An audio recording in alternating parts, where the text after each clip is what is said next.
Arestado ng San Mateo Municipal Police Station ang dalawang high-value individual sa bypass operation na isinagawa sa San Mateo, Rizal. Kinilala ang mga suspect na sina alias Jangget at alias Nunoy, kapwa residente ng nasabing bayan. Nasabat mula sa kanila ang 13 sachet ng hinihinalang shabu na tumitimbang humigit kumulang 50.3 gramo na may halagang 342,040 pesos, isang revolver na may 5 bala at bypass money na 500 peso.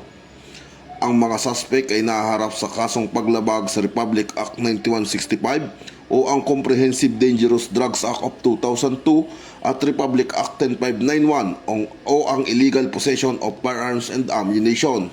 Ayon kay Police Colonel Politeo A. Gonsalgo, Provincial Director ng Rizal Police Provincial Office, ang operasyon ay bahagi ng pinagting ng kampanya laban sa illegal na droga at kriminalidad sa kanilang lalawigan.